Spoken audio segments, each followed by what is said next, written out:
வணக்கம் viewers, welcome to கருவேப்பிலை சமையல். இன்றைக்கி நம்ம தேன்குழல் பண்ண போகிறோம்.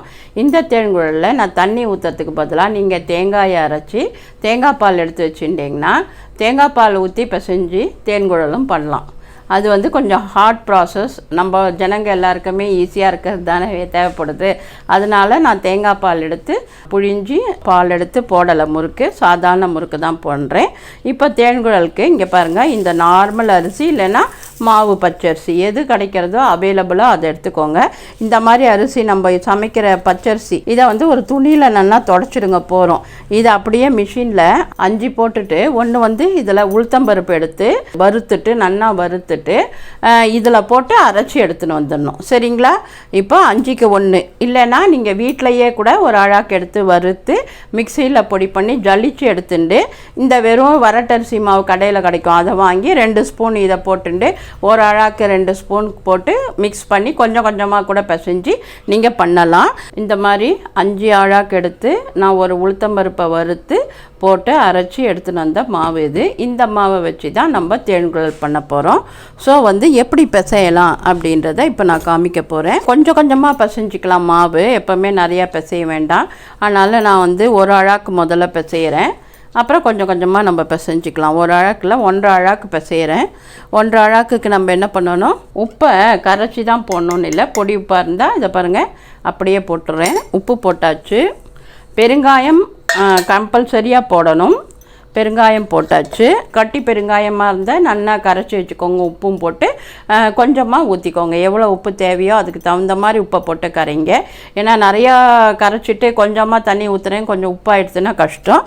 அதனால் நீங்கள் எவ்வளோ மாவு பிசைங்களோ அந்த அளவுக்கு உப்பு எடுத்து தண்ணி ஊற்றி கரைச்சி வச்சு இதில் ஊற்றிக்கோங்க. அதுக்கப்புறம் ஓமமோ இல்லை சீரகமோ கொஞ்சமாக போட்டுக்கோங்க. குழலில் புழியும் போது நடுவில் மாட்டிட்டுன்னா ஒழுங்காக புழிய முடியாது. அதனால சீரகத்தை கொஞ்சம் ஒரு மிக்சியில் ஒரு ஓட்டு ஓட்டிட்டு, இல்லை ஓமம் போடுறதா இருந்தாலும் ஒரு லைட்டாக ஒரு ஓட்டு ஓட்டிட்டு போட்டிங்கன்னா உங்களுக்கு புழியும் போது கஷ்டமாக இருக்காது. ஸோ இதெல்லாம் போட்டுட்டோம். அதுக்கப்புறமா பாருங்கள், கொஞ்சம் வெண்ணெய் போட்டுடணும். ரொம்ப வெண்ணெய் போடக்கூடாது, 1 ஸ்பூன் வெண்ணெய் போட்டால் போதும். நல்லா நம்ம பெசறிடணும். பெசறிட்டு தேவையான அளவுக்கு தண்ணி ஊற்றி நம்ம பிசைஞ்சிட்டோன்னா நம்மளோட முறுக்கு மாவு ரெடி. ஸோ இதை நம்ம தேன்குழலாக போடுறோம். முச்சாரை போடுறதா இருந்தால் நீங்கள் பாசிப்பருப்பு போட்டால் நல்லாயிருக்கும். எப்படி கடல மாவு ரிப்பன் பக்கோடாக்கு இந்த மாவில் கடல மாவு சேர்க்குறோமோ, ஆனால் முச்சாரைக்கு தனியாக அரைச்சின்னு வர்றது தான் நல்லாயிருக்கும். பாசிப்பருப்பும் அரிசி மாவும் போட்டு அரைச்சி எடுத்துன்னு முச்சாரை பண்ணணும். அதுக்கு பாசிப்பருப்பு கொஞ்சம் ஜாஸ்தியாக இருக்கணும், அரிசி மாவு கொஞ்சம் கம்மியாக இருக்கணும். இப்போ வெண்ணெய் நல்லா பிசைஞ்சாச்சு இதில் போட்டு. இப்போ நம்ம என்ன பண்ணணும், தண்ணி ஊற்றி கொஞ்சம் கொஞ்சமாக பிசையணும். அதாவது எப்போவுமே முறுக்கு மாவு எப்படி பிசைவோமோ அந்த அளவுக்கு கெட்டியாக, ரொம்ப கெட்டியாக பிசைஞ்சாலும் உங்களுக்கு புழியறது கஷ்டமாக இருக்கும். அதனால் பார்த்து நீங்கள் கொஞ்சம் இலகின பக்குவத்துக்கு அப்படி பிசைஞ்சிக்கோங்க. பாருங்கள், இந்த மாதிரி ஓரளவுக்கு கெட்டியாக நீங்கள் புழிஞ்சிக்கோங்க. புழிஞ்சிட்டு எப்போவுமே எண்ணெய் காஞ்ச உடனே ஒரு சின்ன பிள்ளையாரை பிடிச்சி வச்சுட்டு நம்ம எந்த பட்சணமாக இருந்தாலும் பண்ணாலும் பட்சணம் நல்லா வரும். பாருங்கள், இப்போ இந்த மாதிரி பிசைஞ்சதை இந்த மாதிரி நல்லா நம்ம புழியிற குழல் எந்த சைஸுன்னு பார்த்து அதுக்கு தகுந்த மாதிரி இப்படி உருட்டிட்டு அது உள்ளே போடணும். ஸோ நான் போடும்போது காமிக்கிறேன். எண்ணெய் காஞ்ச உடனே சிம் பண்ணிவிட்டு நம்ம போட்டு எடுக்கணும். சரிங்களா? கொஞ்சமாக எண்ணெயை உள்பக்கம் நல்லா தடவிடுங்க. அப்போ தான் உங்களுக்கு புழியறது ஈஸியாக இருக்கும். இந்த மாதிரி உள்ளே எண்ணெய் தடவிடணும். தடவிட்டு இங்கே பாருங்கள் எப்படி பண்ணி வச்சுருக்கோம் பாருங்கள். இந்த மாதிரி பண்ணி வச்சதை இந்த குழலுக்குள்ளே அப்படியே போடணும். சரியா? போட்டுட்டு நம்ம புழியணும். பாருங்கள், இப்போ எண்ணெய் நல்லா காஞ்சிடுது. அப்போ நம்ம சிம்மில் வச்சிடுறோம். இப்போ நம்ம தேன்குழல் புழிகிறோம். இந்த மாதிரி அழகாக இந்த சைஸ்க்கு நீங்கள் புழிஞ்சிக்கோங்க. சூப்பராக வரும். இந்த மாதிரி நீங்கள் புழிஞ்சிங்கன்னா நல்லா மொறுமொறுன்னு இருக்கும். வெண்ணெய் வேறு போட்டிருக்கோம், வாயில் போட்டால் கரையும். கண்டிப்பாக ட்ரை பண்ணி பாருங்கள். இப்போ இது கொஞ்சம் ஒரு 2 நிமிஷம் வெயிட் பண்ணணும். உடனே திருப்பிடக்கூடாது. கொஞ்சம் வெந்த பிறகு தான் திருப்பணும். அப்போ தான் அந்த ஷேப் கரெக்டாக வரும் நமக்கு. அதனால் கொஞ்சம் வெயிட் பண்ணுவோம். இப்போ மாவு பிசைஞ்ச போது நீங்கள் தண்ணிக்கு பதிலாக தேங்காய் பால் எடுத்து ஊற்றி பிசைஞ்சி முறுக்கு போட்டிங்கன்னா தேங்காய் பால் முறுக்கு சூப்பராக ரெடி ஆகிடும். ரொம்ப சூப்பராக இருக்கும் ஆனால் சாப்பிட்றதுக்கு. அது ஆக்சுவலாக பட்சணம்லாம் தேங்காய் எண்ணெயில் பண்ணால் எங்கள் அப்பாவுக்கு ரொம்ப பிடிக்கும். ஆக்சுவலாக பட்சணம்னாலே தேங்காய் எண்ணெயில் தான் பண்ணணும். அப்படி இந்த சீசனுக்கு கொஞ்சம் உறைஞ்சி கூட போயிடும் தேங்காய் எண்ணெய். தேங்காய் எண்ணெயில் பண்ணிங்கன்னா டேஸ்ட்டு ரொம்ப நல்லாயிருக்கும். நெய்யிலேயே போட்டால் இன்னும் ரொம்ப நல்லாயிருக்கும். அது ஆனால் எல்லோரும் திட்டுவாங்க, விற்கிற விலைவாசிக்கு நெய்யில் பண்ணுறதா அப்படின்னு. ஆக்சுவலாக அதுக்கு தான் வெண்ணெய் போட்டிருக்கோம். கொஞ்சம் வெண்ணெய் போட்டு நம்ம பண்ணுறோம், அதுவே போகிறோம். தேங்காய் எண்ணெயில் பண்ணலாம், இல்லை கடலை எண்ணெயில் பண்ணலாம், நம்ம இஷ்டம்தான். தேங்காய் எண்ணெயில் பண்ணால் டேஸ்ட்டு நல்லாயிருக்கும். ஒவ்வொருத்தர் ஆற்று வழக்கம்னு ஒன்று இருக்குது. அந்த மாதிரி அவங்களுக்கு எந்த எண்ணெய் பிடிக்கிறதோ அதை நம்ம ஃபாலோ பண்ணிக்கலாம். லைட்டாக அப்படி வெந்த உடனே நம்ம திருப்பிக்கலாம். சின்ன சின்னதாக முறுக்காக கூட நம்ம புழியலாம். நான் நெக்ஸ்ட்டு சின்னதாக புழிஞ்சு காமிக்கிறேன் உங்களுக்கு.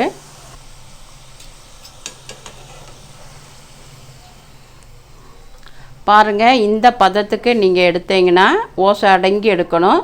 நல்லா ஒயிட்டாக அழகாக வரும் முறுக்கு. இதே மாதிரி பண்ணுங்க. மனோகரம் பருப்பு தேங்காய் கூடு பண்ணுறதா இருந்தால் இந்த சைஸில் பண்ணால் ரொம்ப நல்லாயிருக்கும், நிறையா இருக்கும், பண்ணுறதுக்கும் ஈஸியாக இருக்கும். ஸோ இந்த லெவலில் நான் ஒரு இது போட்டிருக்கேன். இப்போ நான் காமிக்கிறேன் எடுத்ததை. அடுத்தது சின்ன சின்னதாக நான் உங்களுக்கு முறுக்கை புழிஞ்சு காமிக்கிறேன். சரிங்களா?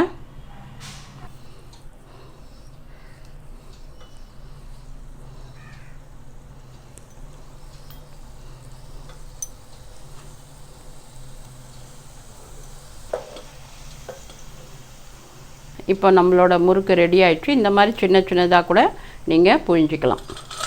கொஞ்சம் சிம்மில் வச்சு எடுத்திங்கன்னா ரொம்ப செவக்காது, ஒயிட்டாக எடுக்கலாம்.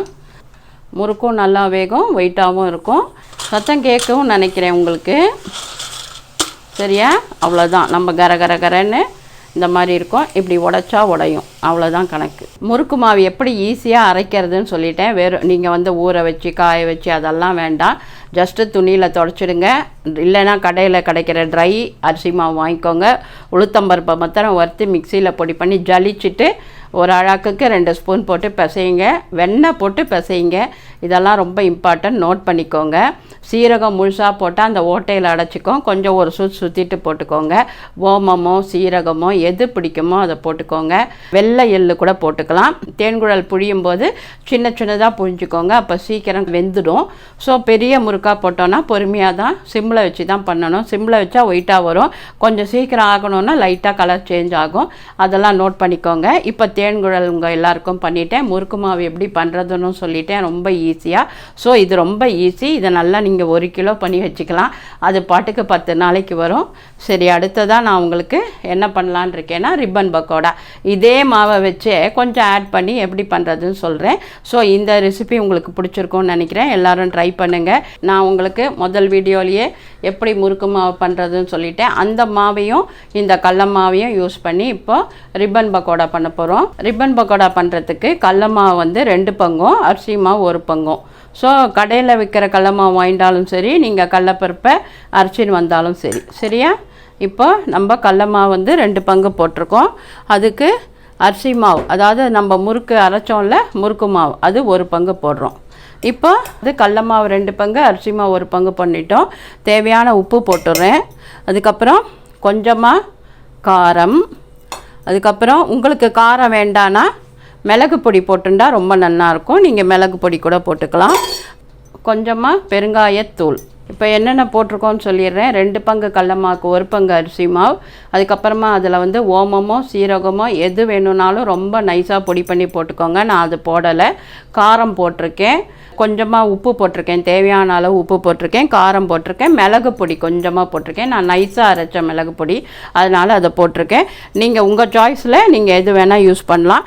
இப்போ இதுக்கும் கொஞ்சம் வெண்ணெய் போட்டு நம்ம பிசைஞ்சிட்டு தண்ணி ஊற்றி பிசையணும். வெண்ணெய் ரொம்ப போட்டுறக்கூடாது. 1 ஸ்பூன் அளவுக்கு போட்டுண்டா போகிறோம். அதை நல்லா பிசைஞ்சிடணும். பிசைஞ்சிட்டு அந்த வெண்ணெய் நல்லா மிக்ஸ் ஆகிடணும் அந்த மாவோட. அதுக்கப்புறம் நீங்கள் தண்ணி ஊற்றி எப்பவும் போல் நம்ம முறுக்கச்சில் போட்டு புழியுவோம், அந்த மாதிரி முறுக்கச்சில் போடுற பதத்துக்கு நீங்கள் தண்ணி ஊற்றி பிசைஞ்சிக்கோங்க. சரியா? இப்போ அந்த வெண்ணெய் நம்ம சூட்டுக்கே நல்லா மெல்ட் ஆகி ஒன்றோட ஒன்று சேர்ந்து போச்சு.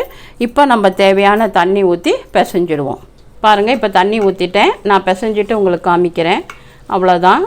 அப்புறம் நம்ம எண்ணெய் வச்சு போட்டு எடுக்க வேண்டியது தான். சரிங்களா? நான் கொஞ்சம் கொஞ்சமாக போட்டிருக்கிற மாதிரி நீங்களும் கொஞ்சம் கொஞ்சமாக பிசைஞ்சு பண்ணிங்கன்னா ரொம்ப சௌரியமாக இருக்கும். ஏன்னா நிறையா பிசைஞ்சிட்டு அது ஊறிட்டு அது வந்து அப்புறம் போட முடியாமல் எடுத்து வச்சு அதெல்லாம் வேண்டாம். அதனால் கொஞ்சம் கொஞ்சமாக மாவு பிசைஞ்சு அப்பப்போ போட்டிங்கன்னா ரொம்ப ஈஸியாக இருக்கும். மாவு மாத்திரம் ஆனால் 1 கிலோ அரைச்சி வச்சுக்கோங்க. சரியா? பாருங்கள், இப்படி இந்த அளவுக்கு கொஞ்சம் இலகின மாதிரி பிசைஞ்சிட்டா உங்களுக்கு வந்து தண்ணியை தொட்டுண்டு கையில் இப்படி இது பண்ணிங்கன்னா மாவு ஒட்டாது. இதை நம்ம அச்சில் போட்டு புழிய வேண்டியது தான். ஸோ இந்த மாதிரி கொஞ்சம் இலகி பிசைஞ்சிக்கோங்க. அப்போ தான், ஏன்னா அது கொஞ்சம் சன்னமாக இருக்கும் ஓட்டை. அதனால் சன்னமாக ஓட்டை இருக்கிறதுனால புழியறது கஷ்டமாக இருக்கும். அதனால் இந்த மாதிரி இலகி பிசைஞ்சிருக்கேன். ரொம்ப இலகிடுச்சுன்னா கொஞ்சம் மாவு போட்டுக்கோங்க. ஒன்றும் பயப்பட வேண்டாம். கையில் தண்ணியை தொட்டு இது மாதிரி பண்ணிங்கன்னா ரொம்ப ஒட்டாது. முறுக்காச்சில் கொஞ்சம் எண்ணெய் தடவிட்டு போட்டு எடுப்போம். எண்ணெய் காஞ்சிடுத்து. இப்போ நம்ம என்ன பண்ண போகிறோம், மாவை இது உள்ளே போட்டுட்டு நம்ம புழிய போகிறோம். பாருங்கள், இப்போ எண்ணெய் காஞ்சிடுத்து. இப்போ ரிப்பன் பக்கோடா நம்ம புழிய போகிறோம். எண்ணெய் மீடியமாக காஞ்ச உடனே நீங்கள் என்ன பண்ணணும், சிம்மில் வச்சுட்டு தான் புழியணும். பாருங்கள், இப்போது ரிப்பன் பக்கோடா இந்த மாதிரி சைஸில் இருந்தால் நல்லா உங்களுக்கு மிளகு பொடி சீரகப்பொடியெலாம் போட்டால் கொஞ்சம் திக்னஸாக இருக்குது. இதை பாருங்கள், இந்த மாதிரி திக்னஸாக இருக்கிறத போட்டிங்கன்னா கொஞ்சம் வெளியில் வந்துடும். அதே மெல்லிஸாக இருக்கிறத போட்டுண்டா கண்டிப்பாக அது வந்து மாட்டின்ட்டு ஒழுங்காக வராது. மெல்லிஸாக முடி மாதிரி வரும் நடுவில். அதனால் நீங்கள் உங்களோட ஹோல்ஸை பார்த்து அதுக்கு தகுந்த மாதிரி மிளகு பொடி அதெல்லாம் சேர்த்துக்கோங்க. இல்லைன்னா ப்ளெயினாக காரப்பொடியோடு நிறுத்திடுங்க. சூப்பராக வந்திருக்கு. நீங்களும் ட்ரை பண்ணி பாருங்கள். தேன்குழல், ரிப்பன் பக்கோடா எல்லாம் ஈஸியாக ஒரு மாவு அரைச்சிட்டு அதுலேயே கூட பண்ணிக்கலாம். நீங்கள் முக்சாரையும் சொன்ன மாதிரி பாசிப்பருப்பு அரைச்சிங்கன்னா இந்த மாவை யூஸ் பண்ணி கூட பண்ணிக்கலாம். பாசிப்பருப்பு மாவு தனியாக அரைச்சிங்கன்னா. ஸோ இதெல்லாம் நீங்கள் முறுக்கு நிறையா பண்ணி சாப்பிடுங்க, நல்லாயிருக்கும். ஈஸியாக இப்போ உங்களுக்கு சொல்லி கொடுத்துருக்கேன். கடல மாவு கூட ரெடிமேடாக வெளியில் கிடைக்கிற மாவு வாங்கி கூட நீங்கள் பண்ணிக்கலாம். ஏன்னா ஆஃபீஸ் தான் எல்லாருமே இப்போ ஒர்க் பண்ணுறதுனால பண்டிகையை விடாமல் கொஞ்சம் கொஞ்சம் பண்ணணுன்னா ஈஸியாக உங்களுக்கு எப்படி பண்ணணுமோ அதை சொல்லியிருக்கேன். ஸோ நீங்கள் எல்லோரும் பார்த்துட்டு ஷேர் பண்ணுங்கள், லைக் பண்ணுங்கள், கமெண்ட் பண்ணுங்கள். பாருங்கள், உங்கள் எல்லாருக்கும் நான் இப்போ அட்வான்ஸாக தீபாவளி வாழ்த்துக்களை சொல்லிடுறேன். ஏன்னா வந்து தீபாவளி அன்றைக்கி எந்த வீடியோ வரும், நீங்கள் எதை பார்ப்பீங்கன்னு எனக்கு தெரியாது. முன்னாடியே போடுறதுனால ஆக்சுவலாக வந்து நீங்கள் எல்லோரும் தீபாவளி அன்றைக்கி சந்தோஷமாக மகிழ்ச்சியாக எல்லாம் வல்ல இறைவன்ட்ட நான் வேண்டிக்கிறேன். என்னென்னு எல்லோரும் சந்தோஷமாக இருக்கணும், ஜாலியாக இருக்கணும், என்ஜாய் பண்ணணும். அப்படியே அந்த பகையெல்லாம் மறந்துட்டு அப்படியே சந்தோஷமாக நம்ம இந்த நாள்லேருந்து, அந்த தீபாவளி நாள்லேருந்து நம்ம உள்ளத்தில் இருக்கிற எல்லா கசடையும் தூக்கி வெளியில் போட்டுருங்க. நல்லா பியூர் மைண்டாக வச்சுக்கோங்க. வாழ்க்கை உங்களுக்கு ரொம்ப நன்னா இருக்கும். எல்லோரும் சௌக்கியமாக இருப்போம். இந்த மாதிரி எபிடமிக்லாம் இனிமேல் வரவே வராது. ஸோ உங்கள் எல்லாருக்கும் திருப்பியும் நான் சொல்லிக்கிறேன், அட்வான்ஸ் தீபாவளி நல்வாழ்த்துக்கள். ஆரோக்கியமாக இருப்போம், ஆரோக்கியமாக சாப்பிடுவோம். நன்றி, வாழ்த்துக்கள்.